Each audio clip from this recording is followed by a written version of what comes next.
Steel कंपनियों के लिए एक बड़ी राहत की खबर आई है और स्टील कंपनियों पर जो एक्सपोर्ट पर ड्यूटी बढ़ाई गई थी कई सारे प्रोडक्ट्स पर, वो कम की गई है या वापस ले ली गई है। आइए, केंद्रीय इस्पात और नागरिक उड्डयन मंत्री ज्योतिरादित्य सिंधिया साहब हमारे साथ कार्यक्रम में शामिल हो रहे हैं। सिंधिया जी, बहुत बहुत स्वागत है आपका जी बिज़नेस पर। सबसे पहले जो सवाल है कि एक्सपोर्ट ड्यूटी वापस से ली गई है, सरकार ने जो स्टील के एक्सपोर्ट पर लगाई थी, वजह बताई जा रही थी कि महंगाई काफ़ी ज़्यादा है। तो क्या ये समझा जाए जिस उद्देश्य से ये ड्यूटी लगाई गई थी अब वो नहीं रही, महंगाई काफ़ी काबू में नज़र आ रही है और अब इस बढ़ी हुई ड्यूटी की ज़रूरत नहीं है? क्या उद्देश्य रहा है ये ड्यूटी वापस लेने के पीछे, बताएं सर।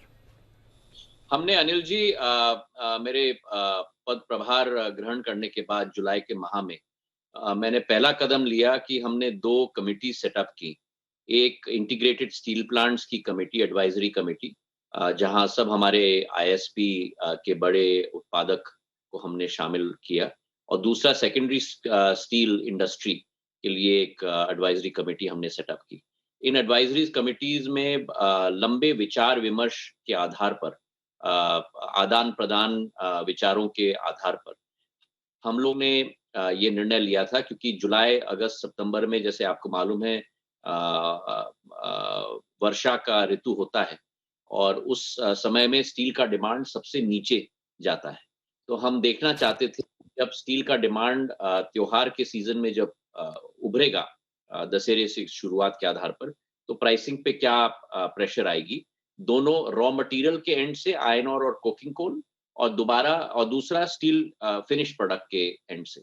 और बड़े विचार विमर्श के आधार पर वॉलेटिलिटी दोनों रॉ मटेरियल और एंड प्रोडक्ट का देखते हुए, प्राइसिंग सेंसिटिविटी देखते हुए, डिमांड सप्लाई की स्थिति अंतर्राष्ट्रीय जगत में और देश में देखते हुए, मैंने ये विश्वास दिलाया था कि नवंबर के माह में हम लोग जरूर इस निर्यात ड्यूटी पर हम लोग जरूर एक निर्णय लेंगे। मुझे खुशी है कि हमारे विचार विमर्श के आधार पर जो निर्णय निकले, गृह मंत्री जी के साथ, कोयला एवं माइंस मंत्री के साथ, और वाणिज्य औद्योग मंत्री के साथ, और फिर पिछले हफ्ते वित्त मंत्री जी के साथ इस पर लंबी चर्चा हमारी हुई है और उसके बाद निर्णय लिया गया। एक तरफ जहां हमारे रॉ मटेरियल है, वहां आयरन ओर जो 58% से कम है, वहां एक्सपोर्ट ड्यूटी पूर्ण रूप से उठाई गई है। जो 58% से ज्यादा है, वहां 50% से हमने 30% तक ला दिया है, क्योंकि वो एक महत्वपूर्ण भाग होता है। गुड क्वालिटी आयरन ओर होता है, अच्छा क्वालिटी का आयरन ओर होता है। और पैलेट्स के क्षेत्र में जहां 45% एक्सपोर्ट ड्यूटी लगा था, वो पूर्ण रूप से हमने हटा दिया है। और जो 9 एचएसएन कोड्स थे स्टील फिनिश प्रोडक्ट्स के, जहां 15% निर्यात पर ड्यूटी लगा हुआ था, उसे पूर्ण रूप से हटा दिया गया, जिसमें से 2 स्टेनलेस स्टील के हैं, 7219 और 7222 एचएसएन कोड। तो 9 फिनिश प्रोडक्ट्स पे हटा दिए हैं और रॉ मटेरियल पे 3 पे कहीं पूर्ण रूप से हटाया गया है, कहीं कम किया गया है 50 से 30% तक। जी, तो स्टील कंपनियां और आयरन ओर का उत्पादन करने वाली सारी कंपनियां इसका स्वागत भी कर रही है। अब बड़ा सवाल ये है मंत्री जी कि अंतर्राष्ट्रीय बाजारों में दाम अभी भी कम है। एक्सपोर्ट ड्यूटी घटाने के बाद जाहिर सी बात है कि थोड़े कॉम्पिटिटिव तो हम होंगे, लेकिन अभी भी मुश्किल है। हिंदुस्तान स्टील के प्रोडक्शन के मामले में दुनिया में नंबर 2 पर है, लेकिन एक्सपोर्ट के मामले में नंबर 5 पर। तो अब इंडस्ट्री को कुछ और चाहिए जिससे कि वो अपना एक्सपोर्ट बढ़ा सके। आपका मंत्रालय इस दिशा में क्या कुछ मदद कर सकता है स्टील कंपनियों की, ये मैं जानना चाहता हूँ। मैं पहले तो आपको बता दूं कि पूरे जगत में वर्तमान में क्या स्थिति है। जी। जहां तक इस्पात की बात, इस्पात के डिमांड में पूरे विश्व में एक थोड़ी मंदी आ चुकी है।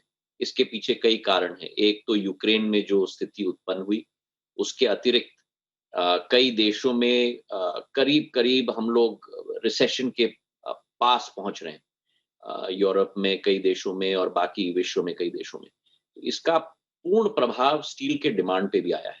चीन में भी स्टील के डिमांड में प्रभाव आया है।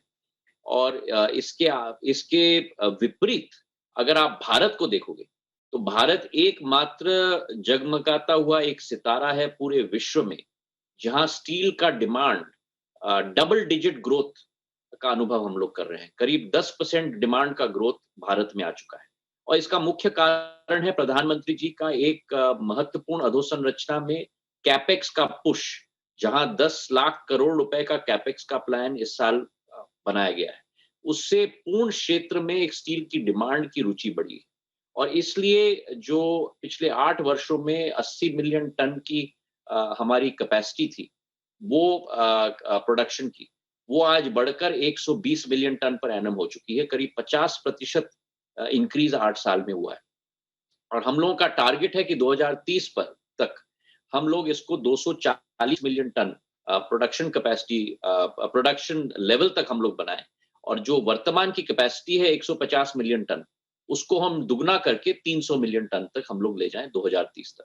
तो हम लोगों के बड़े महत्वाकांक्षी टारगेट्स हैं और पूर्ण स्टील सेक्टर के साथ मुझे विश्वास है कि इसको हम लोग साकार कर पाएंगे।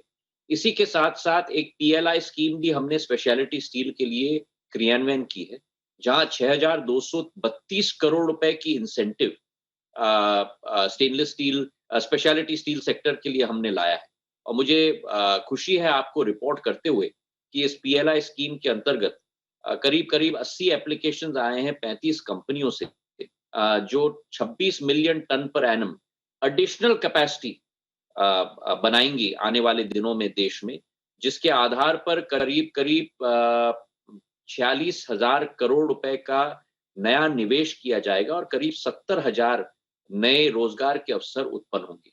तो ये एक बहुत महत्वाकांक्षी योजना है जिसके आधार पर स्टील सेक्टर भी आगे बढ़ेगा।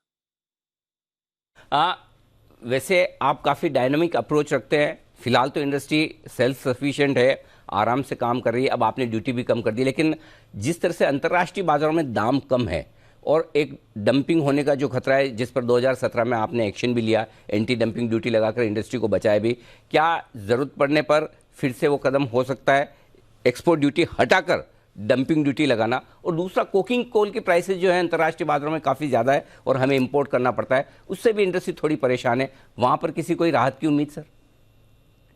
पहले तो मैं आपको बताऊं, जो आपने कहा सीवीडी या एडीडी, एंटी डंपिंग, में पूर्व में वाणिज्य उद्योग मंत्री रहा हूं, तो उसके लिए एक प्रोसेस फॉलो करना पड़ता है, उसके लिए एक स्टडी करनी पड़ती है जब ये स्थिति उत्पन्न होगी।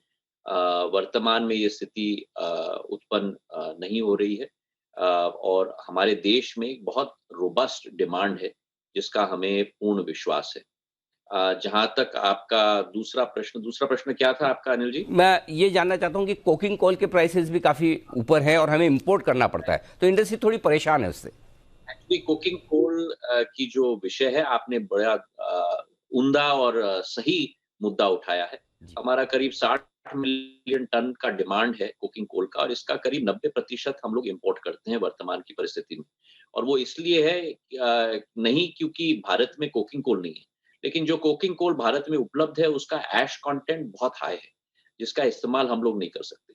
तो हमारी कोशिश एक तो ये है कि कोकिंग कोल के सोर्सेज को हम लोग डाइवर्सिफाई करें, ताकि ज्यादा कोकिंग कोल अनेक दूसरे देशों से हम लोग लेके आ पाए। दूसरा, मैं आपको सूचित करना चाहता हूं कि कोकिंग कोल का दाम भी पिछले 5-6 महीनों में करीब 50% घट गया है। $600 से $300 तक आ गया है। तो जो प्राइसिंग प्रेशर की आप बात कर रहे थे, ये एक पुरानी कहानी है जो 4-5 महीने पहले पुरानी है, जब कमोडिटी साइकिल अप ट्रेंड में था। अब कमोडिटी साइकिल डाउन ट्रेंड में है और कोकिंग कोल के प्राइसेस बहुत घट चुके हैं और धरातल तक आ चुके हैं। मंत्री जी, चूंकि वैसे तो आज आपको हमने आमंत्रण स्टील ड्यूटी के इस कट पर करने के लिए कहा था, लेकिन चूंकि आप सिविल एविएशन मिनिस्टर भी हैं, तो आखिरी एक सवाल पूछना चाहता हूं। मुझे बताया कि समय की थोड़ी कमी है, बाद में कभी आपसे एक बार फिर से विस्तार में बातचीत करूंगा। एक शायद थोड़े ही दिन पहले की बात है, कुछ हफ्तों पहले की बात है, आपने बहुत इंटरेस्टिंग एक आंकड़ा दिया है कि 40 करोड़ पैसेंजर्स, ये टारगेट रखा है अगले 7 से 10 सालों का। बड़ा एम्बिशियस टारगेट है हिंदुस्तान के लिए। इसको थोड़ा हमें विस्तार से बताएं, किस तरह की योजना है और सरकार इसे कैसे हासिल करेगी? ये एक वास्तविक आंकड़ा है और वास्तविक टारगेट है, अनिल जी। मैं आपको इसलिए बताऊं कि वर्तमान में 144 हमारे डोमेस्टिक, 144 मिलियन मतलब 14.5 करोड़ हमारे डोमेस्टिक पैसेंजर्स हैं जी। और करीब 60 मिलियन मतलब 6 करोड़ हमारे इंटरनेशनल पैसेंजर्स हैं। कुल मिलाकर वर्तमान में 20 करोड़ हमारे पैसेंजर्स वर्तमान में मतलब प्री कोविड 19-20 की मैं बात कर रहा हूँ। और मुझे विश्वास है कि जिस तीव्र गति से हम लोगों का एयरपोर्ट एक्सपेंशन चल रहा है, जो आज़ादी के 70 सालों में हमारे केवल 74 एयरपोर्ट थे, आज 141, 142 एयरपोर्ट हमारे बन चुके हैं। मतलब ऑलमोस्ट पीएम के नेतृत्व में हमने एयरपोर्ट्स की संख्या हमने डबल कर दी। और आने वाले दिनों में ये एयरपोर्ट की संख्या 142 से जाके 200 के आंकड़े तक हम लोग छूना चाहते हैं, वाटर ड्रोम और हेलीपोर्ट मिलाकर। उसी के साथ जो हम लोगों का फ्लीट एक्विजिशन है, जो 2013-14 में हम लोगों के केवल 400 प्लेन्स देश में थे, आज 8 साल बाद हमारे 700 प्लेन देश में हैं। और जो हाई डिमांड का अनुभव ये क्षेत्र महसूस कर रहा है, करीब 100 से 110 प्लेन का एक्विजिशन प्रति वर्ष होगा, तो मतलब हम लोगों का अगले 5-6 सालों में करीब 1200-1300 जहाज तक हम लोग पहुंच पाएंगे। तो मुझे विश्वास है कि जो अभी 14.5 करोड़ जनता डोमेस्टिक साइड में नागर विमानन क्षेत्र से सफर कर रहे हैं, उसमें भी तीव्र गति की बढ़ोतरी होगी और इंटरनेशनल की भी, जैसे लॉन्ग हॉल में, जैसे मैं सभी एयरलाइंस को कह रहा हूं कि लॉन्ग हॉल में हम लोगों को जाना चाहिए, तो लॉन्ग हॉल के लिए वाइड बॉडीड एयरक्राफ्ट का भी एक्विजिशन हो रहा है अनेक एयरलाइंस के द्वारा। विदेशी एयरलाइंस भी भारत में आने के लिए इच्छुक हैं। तो मुझे विश्वास है कि ये 40 करोड़ का आंकड़ा आने वाले 6-7 सालों में हम लोग जरूर तय कर पाएंगे, ये विश्वास है। बिल्कुल, तो ये सुनकर अच्छा लगा कि ये टारगेट एम्बिशियस नहीं है, वास्तविक है, रियल में, और हासिल करने लायक है। मंत्री जी, आपको एक बार फिर से बधाई और धन्यवाद देना चाहता हूँ। हमें लग भी रहा था कि शायद बजट के पहले ये ड्यूटी वापस नहीं ली जाएगी क्योंकि बजट की प्रोसेस शुरू हो रही है, लेकिन इंडस्ट्री की संवेदनशीलता को देखते हुए आपने ये बड़ा निर्णय लिया है, उसके लिए आपको बहुत बहुत धन्यवाद। और आपसे फिर कभी समय लेकर, मैं एविएशन इंडस्ट्री से लेकर बहुत सारे सवाल हैं जिन पर मैं आपसे फिर से कभी अलग से चर्चा करूंगा, लेकिन आज आपने समय दिया उसके लिए बहुत बहुत धन्यवाद। बहुत धन्यवाद अनिल। Thank you. तो ये थे नागरिक विमानन और इस्पात मंत्री ज्योतिरादित्य सिंधिया साहब, जिन्होंने बताया कि किस वजह से ड्यूटी कम की गई, जो स्टील पर एक्सपोर्ट ड्यूटी लगाई गई थी, और क्या कुछ और आगे मदद करने की तैयारी है सरकार की तरफ से स्टील इंडस्ट्री के लिए, और साथ ही एविएशन सेक्टर को किस तरह से आगे मजबूती से बढ़ाया जाएगा।